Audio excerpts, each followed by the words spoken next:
ముగ్గురు పిల్లలు. ఏ ఏజ్ మీకు ఐడియా ఉందా?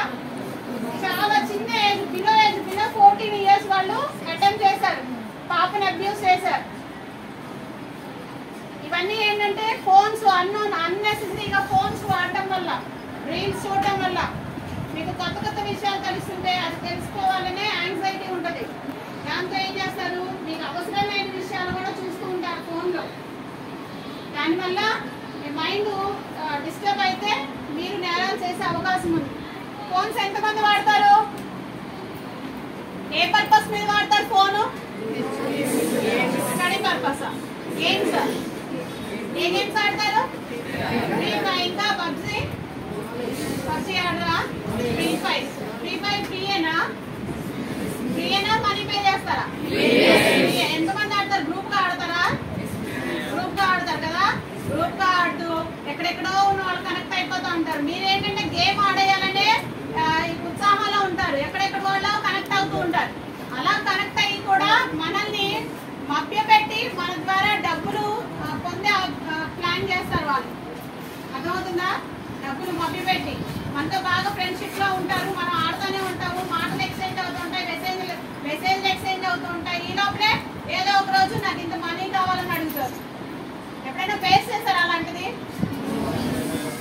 సో గేమ్స్, ఆన్లైన్ గేమ్స్ జోలికి వెళ్ళొద్దు. మీరు ఒక ఆన్లైన్ గేమ్ యాప్ క్లిక్ చేశారనుకోండి, దానికి డిఫాల్ట్ గా బ్యాక్గ్రౌండ్ లో చాలా యాప్స్ డౌన్లోడ్ అయిపోతాయి, చాలా లింక్స్ అయిపోతాయి. ఆటోమేటిక్ గా లింక్స్ క్లిక్ అయిపోతాయి. మీరు ఏదో వేరే వాళ్ళకి వాట్సాప్ లో ఓపెన్ అయిపోతాయి, మెసేజ్లు వెళ్తాయి. ఇవన్నీ కూడా క్రైమ్ అన్నమాట, క్రైమ్ తో కూడుకున్న పనులు. సో ఫోన్ లో గేమ్స్ జోలికి వెళ్ళొద్దు, ఫోన్ లో గేమ్స్ ఆడొద్దు. ఇప్పుడు మీకేంటంటే గేమ్స్ ఏం చేస్తారంటే ఫస్ట్ ఫ్రీగా అలవాటు చేస్తారు కదా, ఫ్రీయే కదా అనుకుంటారు. తర్వాత వాళ్ళు దానికి కొంత అమౌంట్ రిక్వైర్మెంట్ అడుగుతారు. అమౌంట్ అడిగారనుకోండి, మీ దగ్గర డబ్బులు ఉంటాయా? మీకు ఎంత పాకెట్ మనీ ఉంటుందా? ఉండదు. అప్పుడు ఏం చేస్తారు? పేరెంట్స్ అడుగుతారా? ఇస్తారా? పేరెంట్స్ ఇస్తారా? ఇవ్వకపోతే ఏం చేస్తారు? ఫ్రెండ్స్ దగ్గర నుంచి బారో చేస్తారు కదా, అప్పు తీసుకుంటారు కదా. అదే నాకు అవసరం ఉందా, ఇద్దరు మళ్ళీ తర్వాత ఇచ్చేస్తాను. అది అలా పెరిగిపోతూ ఉంటాయి. అప్పులు ఎక్కువైనాయి అనుకోండి ఫ్రెండ్స్ దగ్గర, ఫ్రెండ్స్ ఒత్తిడి చేశారనుకోండి, ఇంకా వేరే దొంగతనాలు చేసే అలవాటు కూడా వచ్చేస్తుంది. ఎందుకంటే ఆ గేమ్ ఆడాలనే అంత ఇదిగా ఉంటుంది అనమాట. సో ఆన్లైన్ గేమ్స్ జోలికి వెళ్ళొద్దు నాన్న. ఆన్లైన్ గేమ్స్ అంటే ఇప్పుడు ఆన్లైన్ ఫ్రాడ్స్ వింటారా? సైబర్ క్రైమ్ వింటున్నారా? టీవీలోనూ ఫ్రాడ్స్ ఎలా జరుగుతున్నాయి అని. ఎక్కువగా జరిగేది ఏంటంటే మనీ ట్రాన్స్ఫరింగ్. ఆన్లైన్లో మనీ ట్రాన్స్ఫర్ ఎలా అవుతుందంటే మనకి అన్నోన్ మెసేజెస్ వస్తాయి, అన్నోన్ లింక్స్ వస్తాయి. సపోజ్ ఏం చేస్తారంటే మేము పలానా బ్యాంక్ నుంచి మాట్లాడుతున్నాం, పలానా SBI నుంచి మాట్లాడుతున్నాం, మీ అకౌంట్ సీజ్ అయిపోవచ్చింది, టైం దాటిపోయింది, మీ అకౌంట్ మళ్ళీ యాక్టివ్లోకి రావాలంటే మేము ఒక OTP పంపుతాం, ఆ OTP షేర్ చేస్తే మీ అకౌంట్ బ్లాక్ అవ్వకుండా చూస్తామంటారు. అప్పుడు ఏం చేస్తాము, మనం చెప్పేస్తాం కదా, హడావుడిగా చెప్పేస్తే ఏం చేస్తారు అవుతున్న వాళ్ళు? ఆ OTP సహాయంతో మన అకౌంట్ని హ్యాక్ చేస్తారు, అకౌంట్లో ఉన్న డబ్బు పోతుంది. సో అలాంటి మెసేజ్లు ఏమన్నా వస్తే ఏం చేయాలంటే, సరేనండి మేము బ్యాంకుకి వచ్చి మాట్లాడతాము, బ్యాంకుకి వచ్చి కనుక్కుంటామని చెప్పాలి. తొందరపాటుగా OTP చెప్పి మోసపోవద్దు. ఇంకా చాలా ఉన్నాయి ఆన్లైన్లో ఫ్రాడ్స్ జరిగాయి. కొంతమంది అన్నోన్గా వీడియో కాల్స్ వస్తూ ఉంటాయి. ఏం చేస్తారంటే ఫ్రాడ్స్టర్స్ అన్నోన్గా, ఇప్పుడు మనకి ఫోన్ నెంబర్ అంటే 9 digits లోపలే కదా, సో ఆటోమేటిక్గా ర్యాండమ్గా ఫోన్ నెంబర్స్ ఇచ్చేస్తారు, రింగ్ చేస్తారు. అన్నోన్ వీడియో కాల్స్ వస్తాయి. మనమేమనుకుంటాం ఎవరా అని చెప్పి యాంగ్జైటీగా ఫోన్ స్వైప్ చేసామనుకోండి, అవతల వాళ్ళు ఫోన్లోనే న్యూడ్గా మారిపోయి మన వీడియో, మనం మాట్లాడుతున్న వీడియో రికార్డ్ చేసి వాళ్ళు దాన్ని బ్లాక్మెయిల్ చేస్తారు.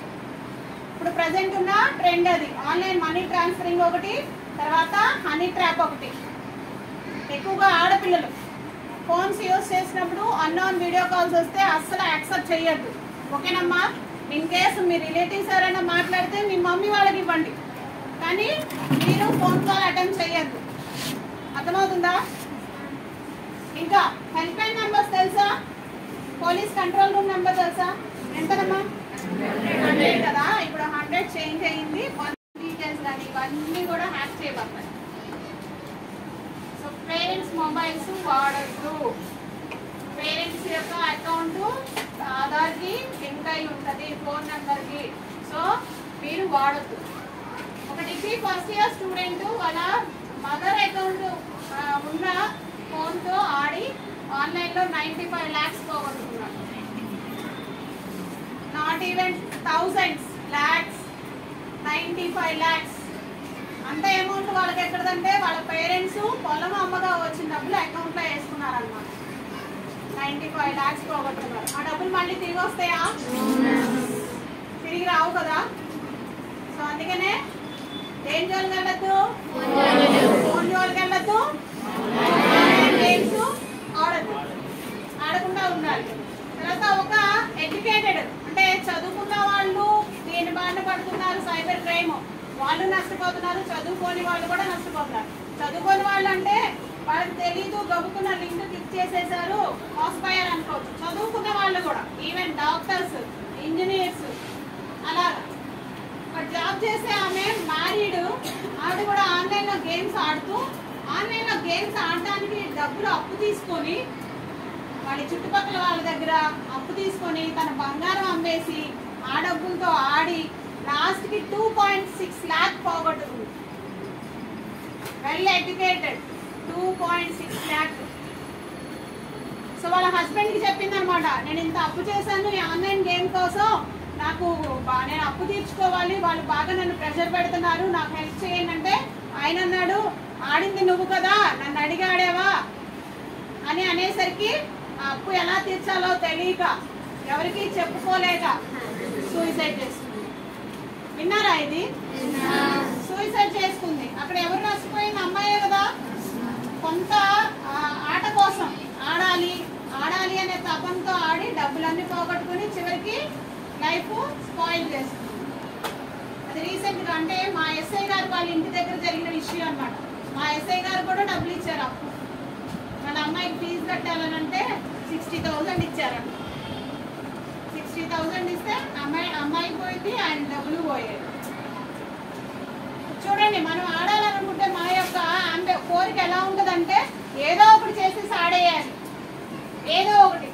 ఈవెన్ ఏమైనా అప్పు అడగడమో లేకపోతే ఏదైనా దొంగతనాన్ని పాల్పడటమో ఎలాగోలాగా డబ్బు తీసుకోవాలి, ఆడేసేయాలి. అలాంటి పొజిషన్కి స్థితికి వెళ్ళిపోతారు. మన మైండ్ అలాంటి స్టేజ్కి వెళ్ళిపోతుంది.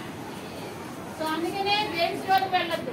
ఇక ఆటలు ఆడుకోవాలనుకుంటే అవుట్డోర్ గేమ్స్, అర్థమైనా? Outdoor games, team games, individual games, indoor games చాలా ఉన్నాయి మీకు రిలాక్సేషన్ కోసం. ఫోన్ జోలికి వెళ్ళొద్దు, అర్థమైందా? తర్వాత మేడము వేరే toll free numbers, help line numbers గురించి చెప్తారు, జాగ్రత్తగా వినండి. లాస్ట్ లో మళ్ళీ నేను క్వశ్చన్స్ అడుగుతాను.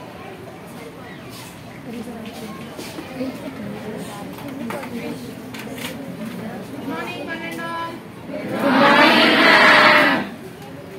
మేడం ఇప్పుడు దాకా మనకి చాలా విషయాలు చెప్పారు కదా.